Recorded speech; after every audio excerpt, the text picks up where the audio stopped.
On this episode of Rock School Proprietor Podcast, Mandy and I are talking about how to get great photos of your music school. We both agree that having great photos for your social media, website, and all your marketing is a great investment. We talk about how to find a photographer and the many ways that you can use these great photos in your studio. Welcome to Rock School Proprietor Podcast. I'm John Kazuki. And I'm Mandy York. And we're going to be talking a very marketing specific topic today. We're going to talk about photos and photos that we can use in our studio for things like website, social media, email, brochures. And Mandy, you have fantastic photos. Yes. For your studio. Yeah. This topic is important to me. I think it's super important. Can be really effective to have great marketing photos for your studio. I agree. I feel the same way. I spend a significant amount of money on great photos in my studio as well. What, in your mind, makes a great photo for a music lesson business? Well, I think what you want to capture when you're doing this, you want to capture candid photos, right? Personally, I like capturing my physical space, giving the viewer like a sense of your studio, the studio space. Yeah.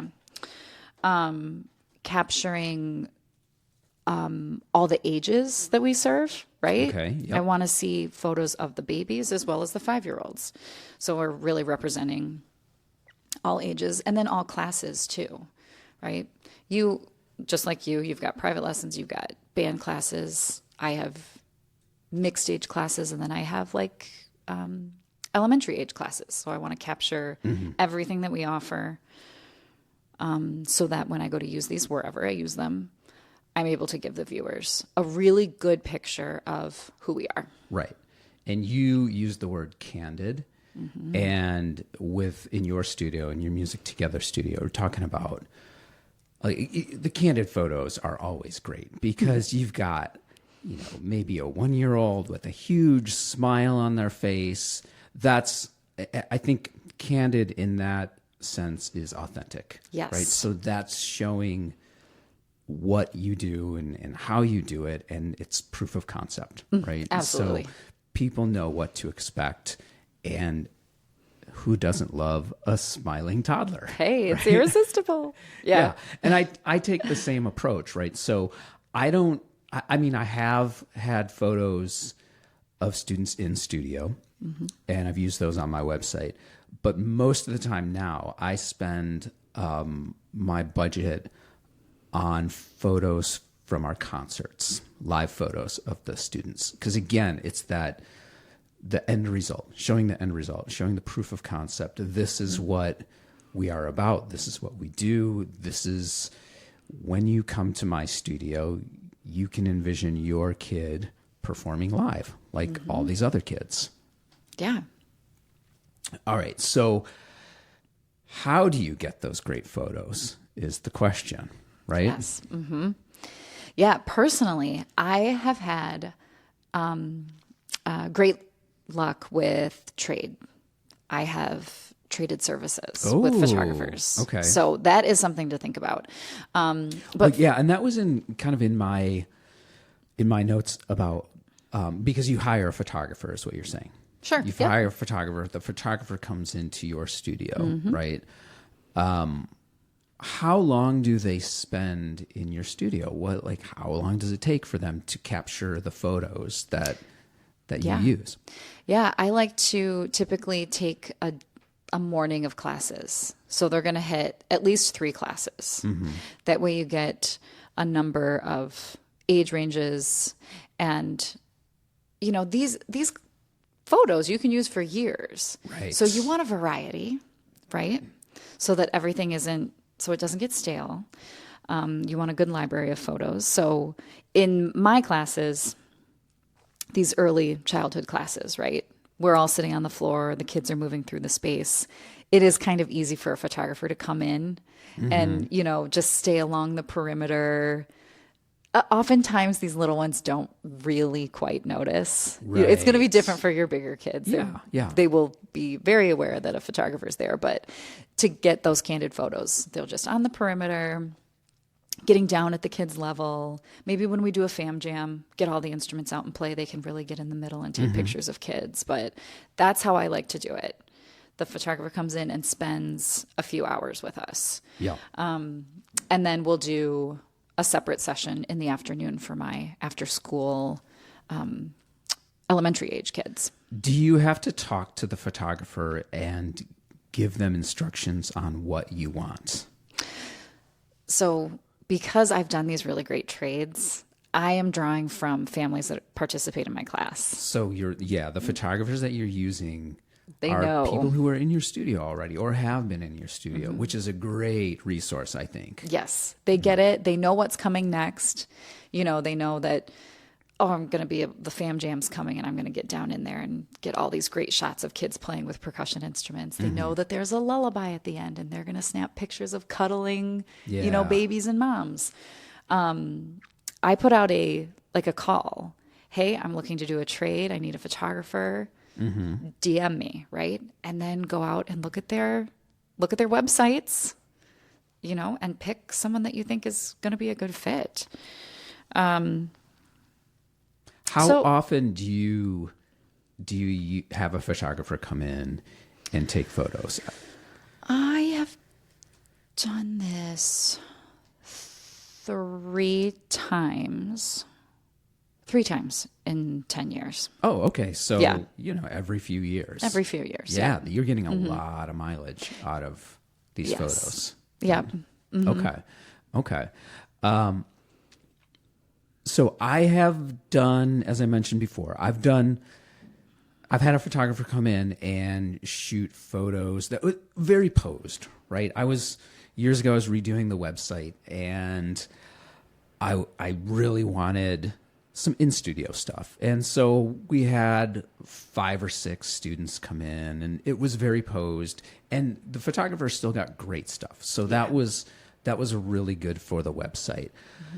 What I've also been doing, and I do this at least once a year, sometimes more, is I'll have a photographer come to our concerts and capture, again, as I said, capture those live shots. Now that is a little trickier in my opinion.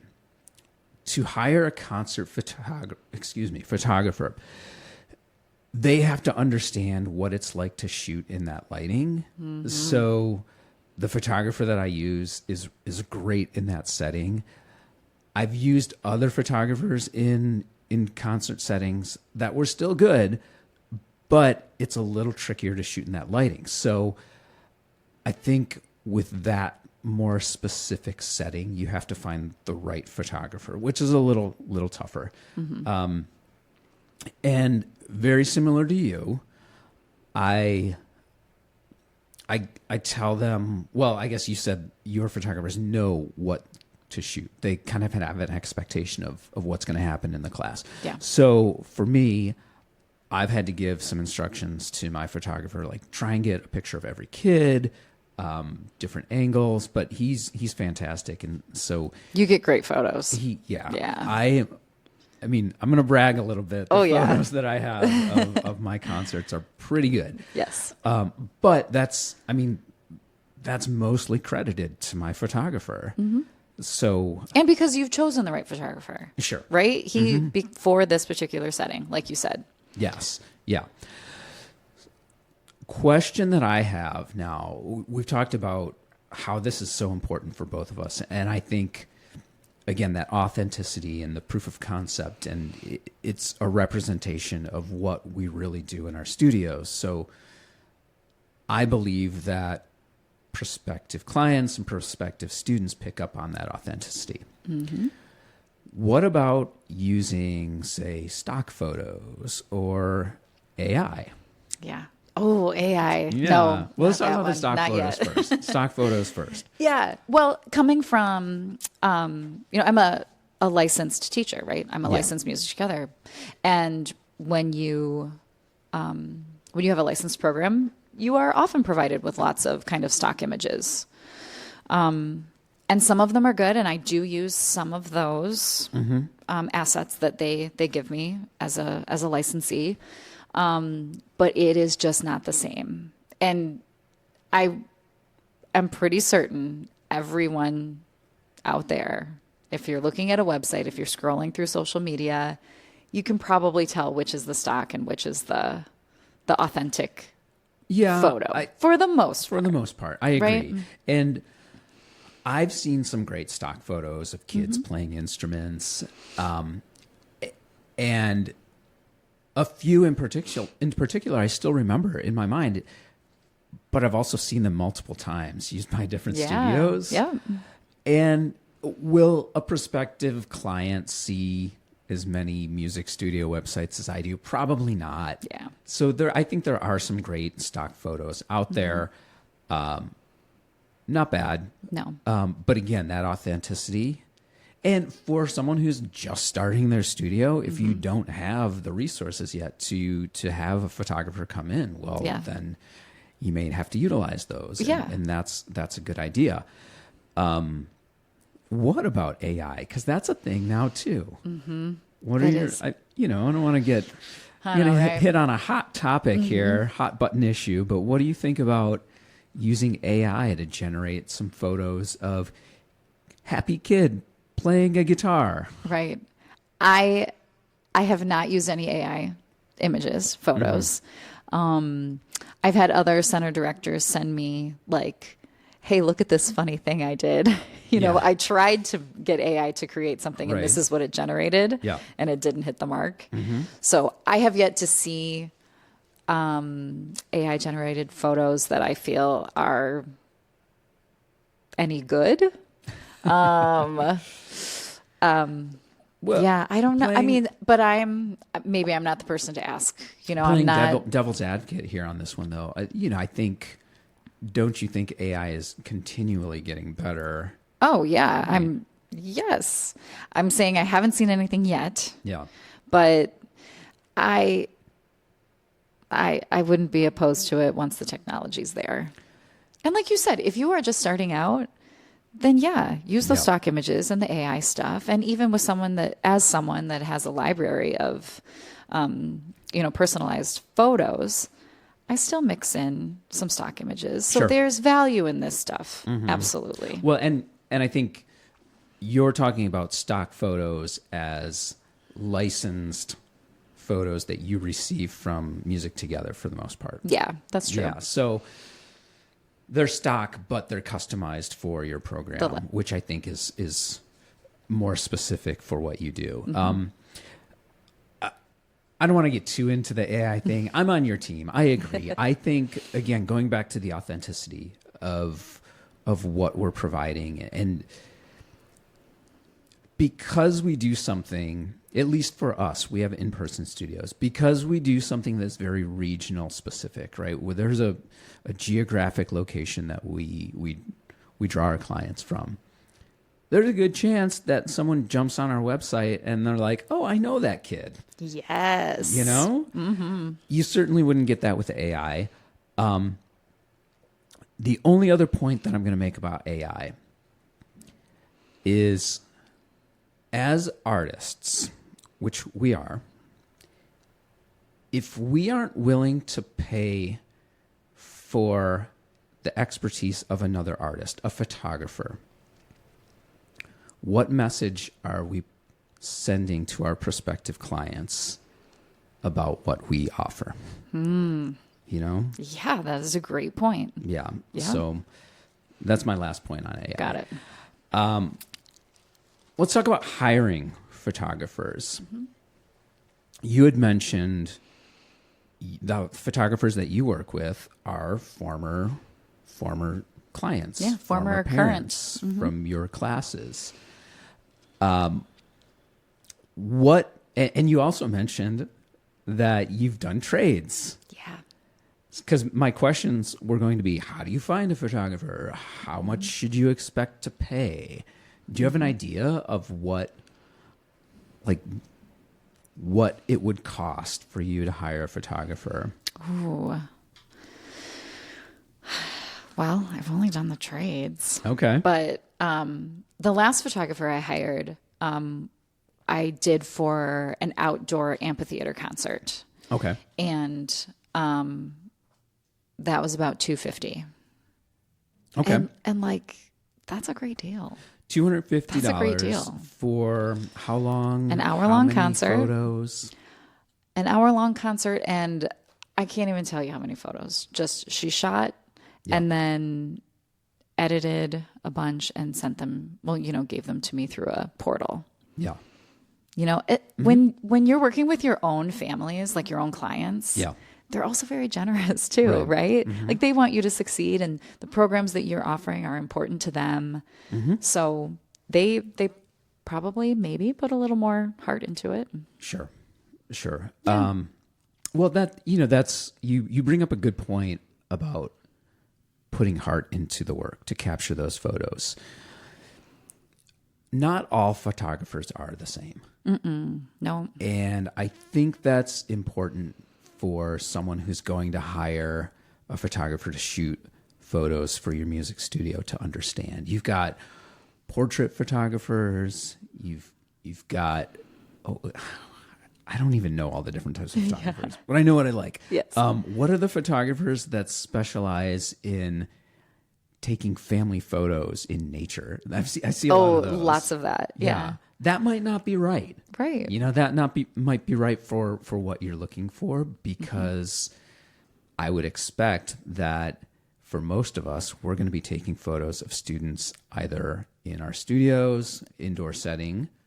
Movement. These are moving targets that we need the photographers to capture. There you go. Yeah. So finding the photographers, I think that's great advice. Look in your studio first. There are a lot of digital photographers out there these days. Yeah. And it seems to be a very common side job for moms. And most of us are dealing with a lot of parents. So I agree, search in your studio first, but definitely look at their portfolio to figure out is what they're doing resonating with you, and can you envision them capturing your students in the same manner, right? As opposed to going to a photographer and saying like, hey, I want this. Can you do that? Because again, photographers are artists. They all have their own style and they all have their own way of doing things. So I think it's best to seek out a photographer because you like what their work looks like. Definitely. As opposed to saying like, I want a photographer to do this thing, this very specific thing, and then hire a photographer and ask them to do that. So costs. I'll share, since I haven't done trade with photographers, I'll share a little bit about what I've paid for photographers. I think on the low end, I've paid a couple $100, and I believe that was for some in-studio photos, like the very, the posed stuff where I had students come in and the photographer shot pictures of them in the studio. A couple $100. I think I got maybe 100 photos from that. That sounds about right. Yep. I've used a couple of different live photographers, and rates varied between $200 to $400. I ended up with good photos, but not like the photos that I get now. The photos I get now, I definitely pay a premium, I think, for the photos that I get. The photographer I use now for the live photos, and this, again, he's a live concert photographer. I pay between $500 and $700 for him to come out and shoot the concerts for the day. Kind of pricey. It used to be $500. His day rate is now $700. But for that money, he will shoot.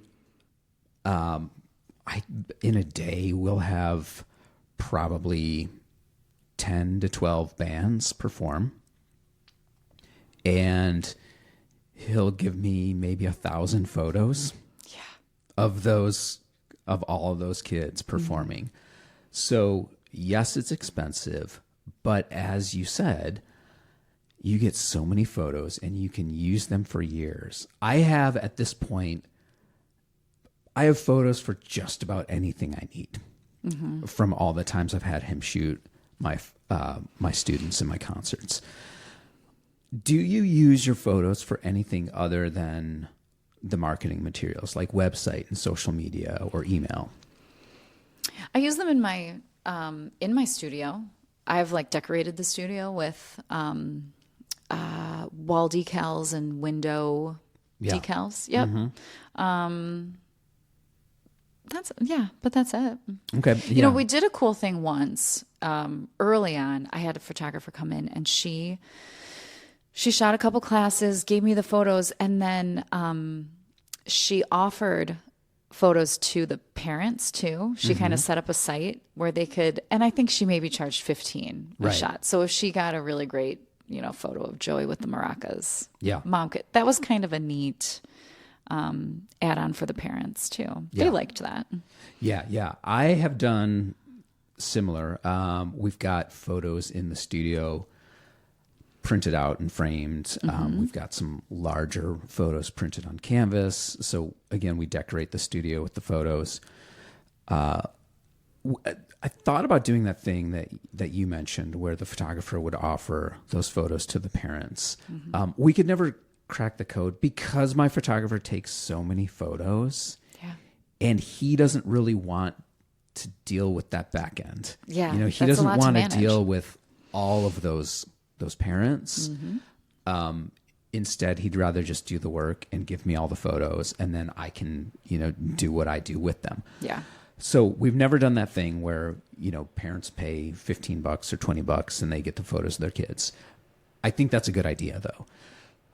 What I have done with the photos though in the past is I've used them after the concerts to send to the families, and I've said, hey, we got some really great shots of your kid. Here you go. Here are the photos. You can print them off. You can do whatever you want with them. By the way, if you want to leave us a Google review or a Facebook review, here's a link. And so that's been a really good way also to get some reviews. Yes. By giving those photos to the parents. Yeah, that's a great idea. I like that a lot. And like you said, if you're giving these photos to the parents, they're posting them on social media. Yes. And then someone else is seeing that and saying, oh, I know her. Right. I mean, it is a great way to spread word of mouth. Really, really great. Yeah. Yep. Exactly. And again, these are pro shot photos. So not like the photos that the parents are getting with their phone. Right. So they're going to be super impressed with how sharp they look. Yeah. Recap. Yeah. Email, website, social media, brochures. You can use Decor. these. Like you get so much mileage. At least I do. I get so much mileage out of these photos. The authenticity, again, I think is super important. You could find, you're getting these photos for free. You're just basically trading for your services. I think that's fantastic. Like what other, I can't see a better investment other than that, in having great photos. But you might be able to find a photographer if you can't trade for a couple $100, a few $100. I think it's so worth it. Yeah. We wear a lot of different hats, right? Yeah. And so marketing can be cumbersome sometimes, just like all the other pieces, but this is something absolutely worth the investment that, the small thing is going to have a big impact.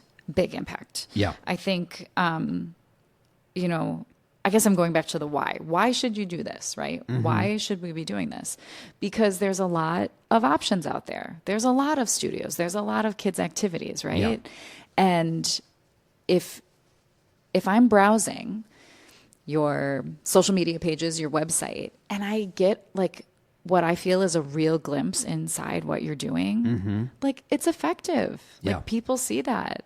If I'm just seeing like a couple kids like playing a guitar in an Right. empty room, you know, like it's not giving me a full picture. That's the idea here. And Is that we're yes, giving people the full picture of what you do, who you are.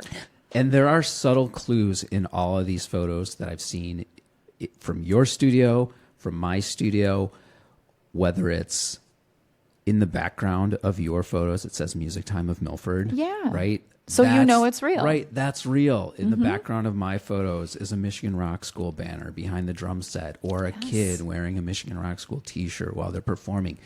That's that authenticity, right? So again, you know it's real. Yep.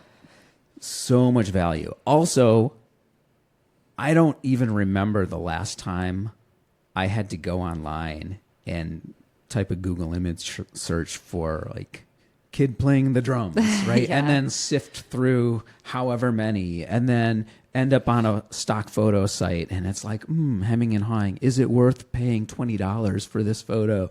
You know, it's like I just go to my hard drive that I have my photo archive on, and I've got literally thousands of photos to choose from. Yes. So, Yep. Totally worth the investment, guys. yeah. Yeah. So, marketing photos, hire a photographer. You will not regret it. And that's going to wrap this episode of Rock School Proprietor Podcast. We'll see you next time. Thanks, John. If you have topic suggestions or questions, please don't hesitate to contact us at info@rockschoolproprietor.com. We would love to consider those for the show. You can also join our private Facebook group, Performance-Based Music Programs in Rock Schools. Great people over there.